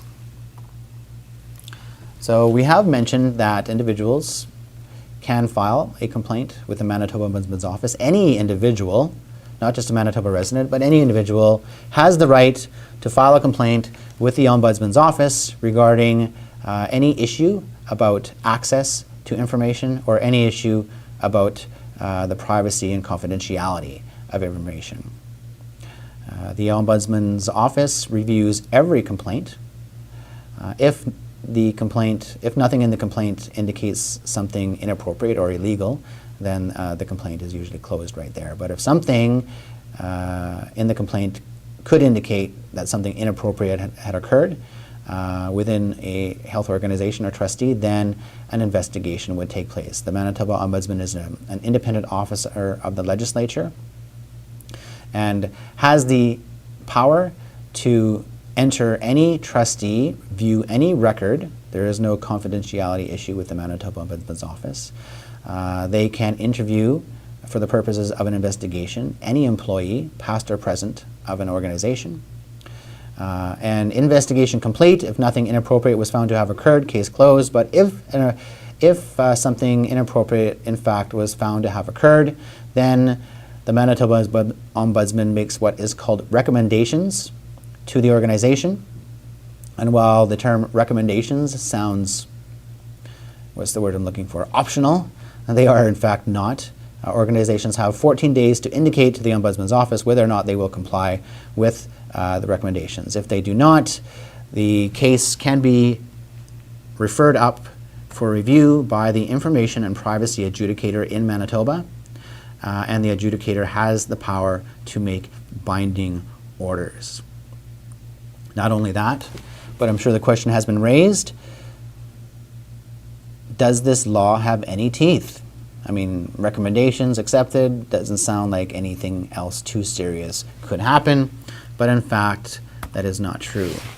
There are penalties listed, there are offenses listed under the Act. The Act does provide for a fine of up to $50,000 for a violation of the Act, and this fine can be imposed for each day that the offense continues. So what is illegal under this law? Well, deliberately erasing or destroying personal health information in order to prevent an individual from getting access to it is illegal. It is a prosecutable offense.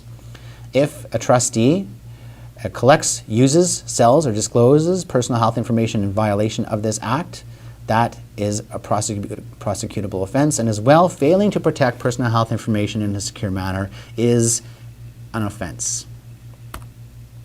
To whom would the penalty apply? Who could be fined? Well, of course, trustee organizations, so corporations, could be fined. Directors or officers or partners in a corporation could be fined if it was found that these directors or officers or partners knew of a breach or knew of a situation which reasonably could be expected to result in a breach but took no action. In that situation, they could face prosecution as well.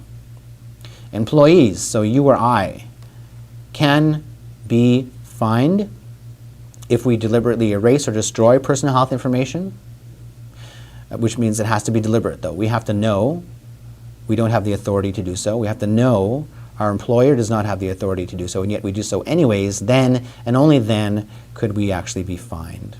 Willful disclosure is illegal. It means you have to know you can't disclose, and yet you do so anyways. Example? Calgary, 2011. Pharmacist. She was involved in a church group with 3 other friends, 3 other women, and 1 man, and the 4 women all were interested in this lucky guy. So the pharmacist decided that she was going to, how shall we say, go see if she can get some extra ammunition for her purpose. She was a pharmacist, so she had access to the provincial DPIN, which was the Drug Programs Information Network. She, as a pharmacist, could pull up the files of anyone in the province and see what kind of prescription medication they had purchased in the last 6 months. So she pulled up her 3 quote-unquote friends, and lo and behold, one of them was taking a socially embarrassing prescription medication. We do not know what it was, but for the sake of argument, let's say it was herpes medication. So what does she decide to do with this information? She posted it on her Facebook page. So her friends, quote-unquote again, the individual the information was about found out about this, filed a formal complaint with the Privacy Commissioner in Alberta, which plays the same role as the Manitoba Ombudsman's office here in Manitoba. There was an investigation, and they actually pressed charges because willful disclosure is illegal. So again, just like the example of the RHA in Newfoundland, in order to determine whether or not her organization, the pharmacy, had any responsibility in the breach, they looked at whether or not the pharmacy had taken reasonable steps to ensure that this did not occur. In that, did they provide her with training? They consulted the training records, and lo and behold, they found she had received her PHIA training 2 weeks prior. So it really was an open and shut case. She was prosecuted, she was convicted, she was fined $15,000, $15,000 by the province of Alberta. That's the maximum fine there. Her regulatory body, the Alberta Pharmacists Association, also fined her $15,000, and she was suspended from practicing for 6 months. But in fact, because of the sheer publicity surrounding the prosecution and trial and such, she was not able to get work in the province again, and I believe that she had to move to Toronto in order to find work. So that is willful disclosure. Obtaining personal health information through misrepresentation is also illegal. So misrepresenting that you have the authority to collect information. And as well, the last 2 points here are starred, which means it is not illegal, but currently the Personal Health Information Amendment Act is currently before the House here in Manitoba. And once it passes, it will very soon be illegal for an employee of a trustee to use, gain access, or even attempt to gain access to personal health information without authorization. This is known as the snooping bill and is aimed at employees who access information when they are not providing service for the purposes of, well, curiosity. This bill as well will make it illegal for an employee to knowingly falsify personal health information. So now we are at our final section here. Some final thoughts to consider. You will all be required to sign a pledge of confidentiality when you contract with an organization here, a health providing organization here in Manitoba. All employees, students, volunteers, non-paid staff, and individuals providing professional services to a trustee under contract, that means you, should be required to sign a pledge of confidentiality. That pledge of confidentiality will refer to any policies and procedures the organization has in place in regards to PHIA. Make sure that you read those policies over, because by signing the pledge of confidentiality, you are committing yourself to upholding those policies. Consequences within your organization, within your contracting organization, will range from a light disciplinary action all the way to termination of employment. So you need to protect yourself and be aware of what you are signing to, committing to. All employees and contract staff are responsible for ensuring that the information they use in the course of their duties is maintained in a safe and secure manner. This act is not intended to inhibit the provision of services to individuals. You should not be worried that you are using information inappropriately. Each and every time you access a record, you access a database, you access eChart, you just have to ask yourself, do I need to access this information? And if you do, you have to then ask yourself, how much information do I need to access in order to accomplish the purpose from which I'm accessing it? It takes a desire, a will, to understand our obligations under this Act and to comply with the law and the policies that your organization has developed. As trustees, or as employees of trustees, or contract employees of trustees, we have, as healthcare providers, as service providers, we have an ethical obligation as well to guard personal health information, because we have seen how individuals, how people react when they have concerns, when they perceive issues about how an organization handles their personal health information in terms of privacy and confidentiality. How they react can actually reduce the effectiveness of healthcare. And we want to ensure that because of our actions, no one's health is put in jeopardy.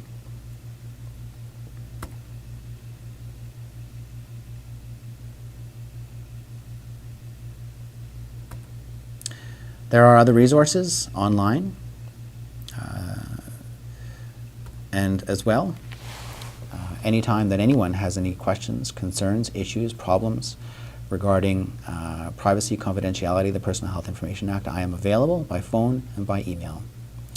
I hope you enjoyed this presentation. I hope it was a benefit to you, not only as an employee or a contract employee in Manitoba, but also as an individual, because you are now aware of your own rights to access your own personal health information. Thank you very much.